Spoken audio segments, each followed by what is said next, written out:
ये कहानी वर्ष 1959 की है।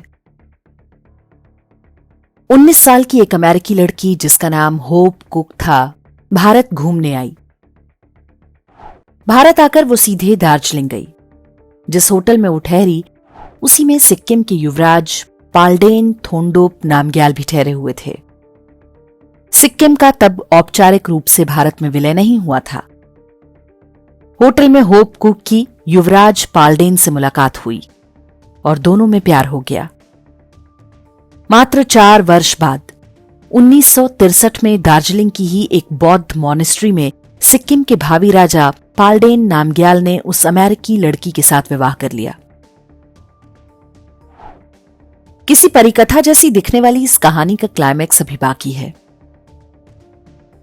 होप कुक ने शादी से पहले सिक्किम की संस्कृति को पूरी तरह से अपना लिया। वहां की भाषा से लेकर पहनावा तक सब कुछ। होप कुक एक सामान्य लड़की थी, लेकिन उसकी शादी में अमेरिकी राजदूत भी पहुंचे। मार्च 1963 में यह शादी हुई और उसी साल दिसंबर में राजा ताशी नामग्याल का निधन हो गया।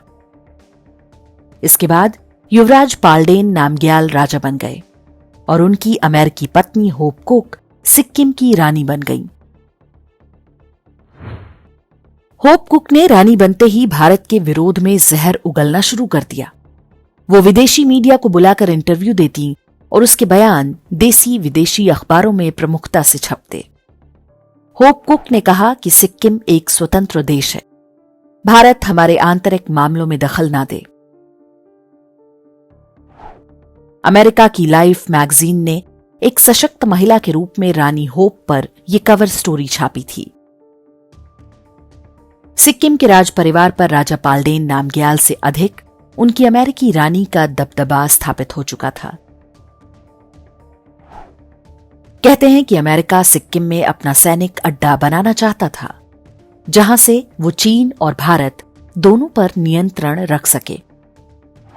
पूरे सिक्किम में अमेरिकी खुफिया एजेंसी CIA का जाल फैल चुका था, लेकिन तभी पूरा खेल चौपट हो गया। सिक्किम में उन दिनों जो कुछ चल रहा था उसके बारे में पत्रकार देवदत्त ने अपनी पुस्तक Ajit Doval on a mission में बताया है। इसके अनुसार सिक्किम की 70% जनता नेपाली थी। वे सभी भारत में विलय चाहते थे। उस समय IB के अधिकारी रहे अजीत डोवाल ने स्थानीय नेताओं से संपर्क करके राज परिवार के विरुद्ध जन आंदोलन खड़ा करवा दिया। यह असंतोष सिक्किम की राजशाही के अंत का कारण बना। भारत के समर्थन में आंदोलन तेज होते ही 1973 में होप कुक वापस अमेरिका भाग गई। राजा पाल्डेन नामग्याल से पैदा अपने 8 साल के बेटे और 5 साल की बेटी को भी छोड़ गई। अमेरिका पहुंचने के बाद उसने तलाक की प्रक्रिया शुरू कर दी। इस समय तक स्पष्ट हो चुका था कि होप कुक CIA की एजेंट थी जो अपने मिशन पर थी। जैसे ही उसे लगा कि अब खतरा हो सकता है, वो पति, बच्चे और देश छोड़कर भाग निकली। सिक्किम की यह कहानी भी लगभग उसी समय की है जब कैम्ब्रिज में राजीव गांधी एक इटालियन महिला एंटोनिया माइनो से मिलजुल रहे थे। दोनों कहानियों के बीच बहुत सारी समानताएं और बहुत सारी असमानताएं भी हैं। वो समानताएं और असमानताएं क्या हैं, ये निर्णय हम दर्शकों पर छोड़ते हैं। हमें केवल इतना कहना है कि सिक्किम के लोग समझदार थे, जो उन्होंने अपनी रानी के रूप में प्लांट कराई गई एक विदेशी महिला को समय रहते पहचान लिया। सोनिया गांधी जब आई थीं तो भारत में उनकी सबसे अच्छी दोस्त थीं स्टेरा। वे उनके पति के सबसे करीबी दोस्त सतीश शर्मा की पत्नी थीं। स्टेरा डच नागरिक थीं। राजीव गांधी जब प्रधानमंत्री थे तब सतीश शर्मा सबसे शक्तिशाली हुआ करते थे। सत्ता की आड़ में उन दिनों क्या क्या हुआ होगा उसकी हम केवल कल्पना ही कर सकते हैं। हम अपनी ओर से उन पर कोई आरोप लगाना या संदेह जताना नहीं चाहते। बड़े शक्तिशाली लोगों को प्रेम जाल में फंसाना या हनी ट्रैप करना विश्व भर में गुप्तचर संस्थाओं का ये सबसे आजमाया हुआ तरीका होता है। कोल्ड वॉर के दौरान KGB और CIA द्वारा हनी ट्रैप की ढेरों कहानियां सुनी सुनाई जाती हैं। इनमें से अधिकांश की कभी कोई पुष्टि नहीं हो पाती। सिक्किम की अमेरिकी रानी के बारे में भी यही कहा जाता है कि ये केवल कॉन्स्पिरेसी थ्योरी है, लेकिन ऐसे उदाहरण बार बार हमारे सामने आते हैं।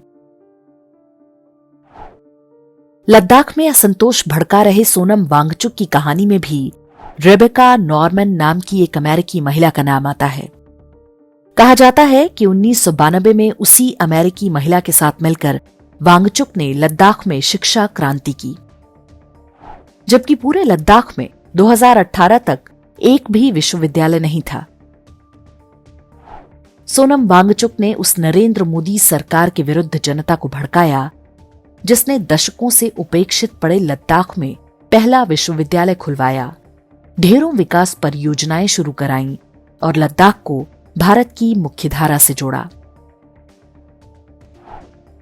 असम में कांग्रेस के मुख्यमंत्री रहे तरुण गोगोई के बेटे गौरव गोगोई की कहानी भी उसी इंटरनेशनल पैटर्न पर दिखाई देती है। भारत में उत्तर पूर्व के एक राजनीतिक परिवार का लड़का 2010 में UN हेडक्वार्टर जाता है, जहां पर वो एक ब्रिटिश इंटर्न एलिजाबेथ कोलबर्न से मिलता है। दोनों को प्यार होता है और 3 साल के अंदर शादी हो जाती है। फिर पता चलता है कि वो महिला जॉर्ज सोरोस के ओपन सोसाइटी फाउंडेशन से जुड़ी है। भारत के एक मुख्यमंत्री की बहू पाकिस्तान के एक NGO में नौकरी करती है, जिसके बारे में हर कोई जानता है कि उसे पीछे से पाकिस्तानी खुफिया एजेंसी ISI चलाती है। वर्ष 2013 में असम के मुख्यमंत्री का बेटा और उसकी बहू जब चाहे अटारी बॉर्डर से पाकिस्तान आते जाते रहे, मानो वो उनका ससुराल या मायका हो। गौरव गोगोई पहली बार 2014 में सांसद बने और लोकसभा पहुंचते ही पूछना शुरू किया कि भारत के परमाणु रिएक्टरों को यूरेनियम की सप्लाई कहां से हो रही है, मेक इन इंडिया के अंतर्गत कौन से हथियार और विस्फोटक बनाए जा रहे हैं, इस बारे में सरकार की नीति क्या है, भारतीय वायुसेना को कितने एयर स्क्वाड्रन की आवश्यकता है। 2018 में धारा 370 हटाने से ठीक पहले गौरव गोगोई ने पूछा कि कश्मीर के बारे में केंद्र सरकार की क्या नीति है।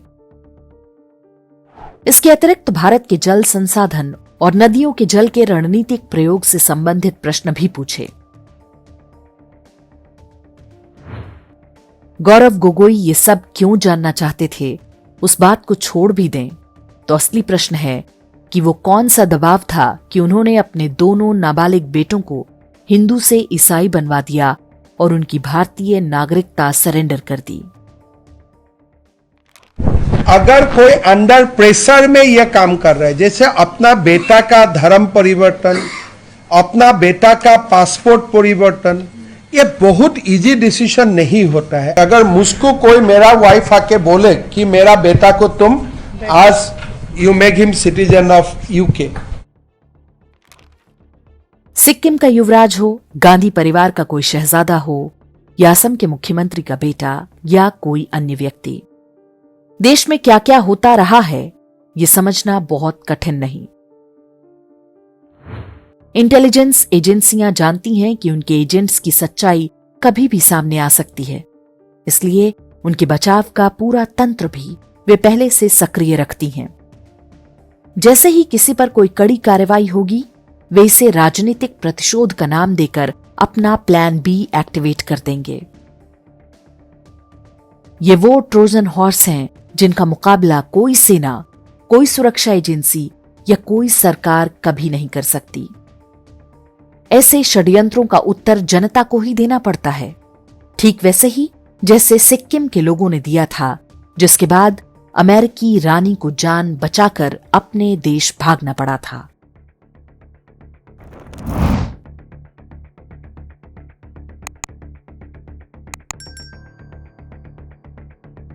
इंडेक्स ऑनलाइन के वीडियो समाज को समर्पित हैं। आप इनको डाउनलोड करके जैसे चाहे वैसे प्रयोग कर सकते हैं। चाहे तो आप हमारे टेलीग्राम चैनल से जुड़ सकते हैं, वहां सारे नए पुराने वीडियो आपको मिल जाएंगे। हमारे सोशल मीडिया लिंक हर वीडियो के डिस्क्रिप्शन में होते हैं। हमारा एकमात्र उद्देश्य हिंदू समाज को जागृत और एकजुट करना है। इसमें सहभागी बने। धन्यवाद।